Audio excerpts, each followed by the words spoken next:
Breaking news! The Baltimore Ravens are counting down the hours to the 2025 draft, and we have a few options on the table to bring to the roster. New projections suggest that the Baltimore Ravens could land not just one, but two potential impact players on day one. I'll tell you all about it in a moment. But first, make sure you've already hit the like button, but only do so if you're a true Baltimore Ravens fan. There are a lot of fans from other teams who come here just to watch, and they get really angry when Ravens fans say they're going to the Super Bowl. Just out of anger, comment like this: the Ravens are going to the Super Bowl. If you're going to cry, send me an audio message. It's great to have purple and black blood. Now let's talk about the draft. Field Yates' latest mock draft has generated excitement among the fan base, especially with the possibility of edge rusher James Pierce Jr. and safety Xavier Watts joining the fold. Starting with James Pierce Jr., projected to be the Ravens' first-round pick at number 27 overall, this guy brings pure athleticism from the edge. A 248-pound pass rusher from Tennessee,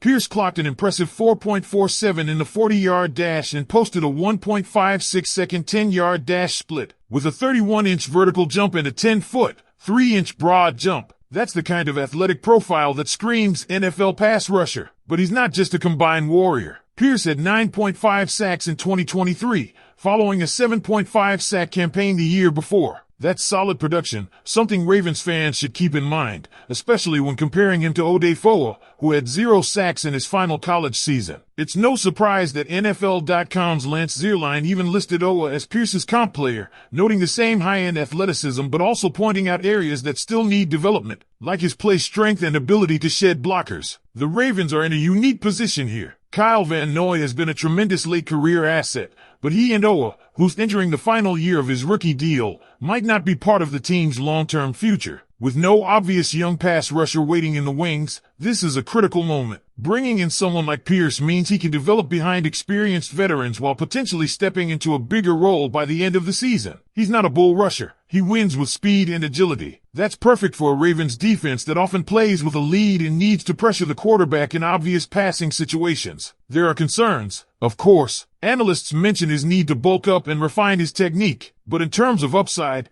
Pierce is at the top of several draft boards. NFL Draft Files ranks him as their number 1 edge rusher. Pro Football Focus slots him 3rd. Mel Kiper and Daniel Jeremiah both put him at 6th in their edge rankings. What's interesting is that, in Jeremiah's overall top 50 players, Pierce and several other edge rushers are bunched closely together between picks 21 to 27, signaling a tight competition among second-tier pass rushers. So this might come down to which team believes in their coaching staff's ability to develop raw traits into NFL production. And let's be real, when have the Ravens ever been afraid to bet on traits and upside? Then we shift to round 2, pick 59, where Yates has the Ravens selecting Notre Dame safety Xavier Watts. Now this pick might raise some eyebrows, not because Watts isn't talented, but because of how it fits into the Ravens' long-term plans. Here's the thing. Watts led all of college football with 13 interceptions over the past 2 seasons. He's got that rare ball-hawking instinct that you just can't teach. Standing at 6 feet tall and weighing 204 pounds, Watts brings versatility and playmaking ability that would complement Kyle Hamilton perfectly. The story gets even more interesting when you dig into his background. Watts began his career at Notre Dame as a wide receiver before switching to defense. He played at the rover position, a hybrid between linebacker and safety, before eventually settling in as a full-time safety. When Hamilton went down with a knee injury in 2021, Watts stepped in at strong safety, offering a glimpse of his potential even before becoming the dominant force he is now. It's that versatility and football IQ that make him such a compelling fit for the Ravens. He'll turn 24 during his rookie season, so he's more mature and experienced than some other prospects. That could be a strategic advantage. With Hamilton entrenched as a long-term starter and likely future All-Pro, the Ravens don't need another safety for the next decade. They need one who can contribute right now, on a rookie contract, and provide quality snaps without demanding a massive second deal down the line. Watts fits that mold perfectly. And if you're wondering about how he ranks among his peers, Bucky Brooks has Watts as the 3rd best safety in the class, while other draft analysts slot him as high as 2nd. He might not have tested at the combine, but his tape and stats speak volumes. So when you step back and look at this mock draft as a whole, it's clear what the Ravens are aiming for: high upside, plug-and-develop players who can contribute by the end of their rookie seasons, if not sooner. James Pierce Jr. gives Baltimore a lightning-fast edge presence with room to grow into a premier pass rusher. Xavier Watts gives them a smart, ball-hawking safety with versatility and leadership traits, someone who knows Kyle Hamilton and could feed off that chemistry in the secondary. This could be the draft that quietly reloads Baltimore's defense for the next several years. But what do you think, Ravens fans? Are James Pierce Jr. and Xavier Watts the kinds of impact players you want to see in purple and black? Would you be happy with these picks? Or is there another direction you think the Ravens should go? Drop your thoughts below. We want to hear from you. And let's not overlook how strategic these two selections could be from a roster construction standpoint. With Baltimore's salary cap always tight due to star contracts, Lamar Jackson, Roquan Smith, Ronnie Stanley, and soon likely Kyle Hamilton, hitting on rookie contracts at premium positions like edge rusher and safety is absolutely essential. Think about the timeline here. Odafoa is in his fifth-year option season. Kyle Van Noy is not guaranteed to return in 2025. Meanwhile, Geno Stone, who played a key role last season, signed with the Bengals in free agency. That leaves real voids in both the edge and safety rooms, not just in depth,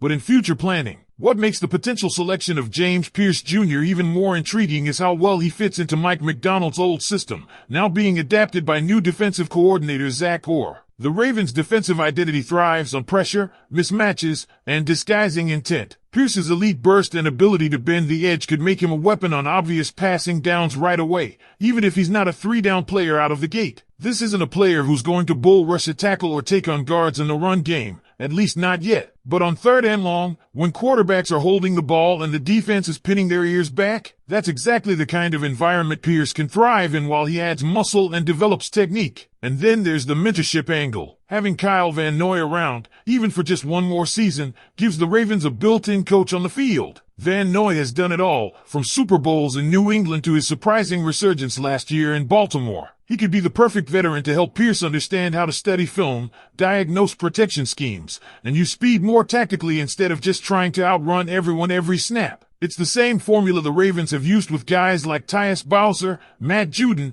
and Pernell McPhee before him. On the back end, Xavier Watts doesn't need to be a superstar in year one. He needs to be reliable. Kyle Hamilton is the chess piece, moving from deep safety to box safety to slot corner depending on the down and the matchup. That leaves an opening for a more traditional safety to take on responsibilities in coverage, especially with teams attacking the middle of the field more aggressively than ever. Watts' experience at wide receiver gives him a leg up here. He understands route concepts from both sides of the ball. He's also not new to big-time football. Notre Dame leaned on him in crucial moments, and he responded with elite production. And let's not ignore what 13 interceptions over 2 seasons really means. That's more than just stats. It's instincts, anticipation, hands, and awareness. This isn't a guy who's simply in the right place at the right time. He's reading quarterbacks, baiting throws, and finishing plays. You put that next to a Swiss Army knife like Kyle Hamilton, and suddenly quarterbacks have to think twice before throwing deep or over the middle. That changes the entire dynamic of the defense. So what do you think, Ravens Nation? Do these picks give you hope for the future? Are you excited about the idea of grooming a new edge star and adding a ball-hawking safety next to Kyle Hamilton? Or do you think Baltimore should have gone another direction in the mock? Let me know in the comments. I want to hear all your takes, hot or cold.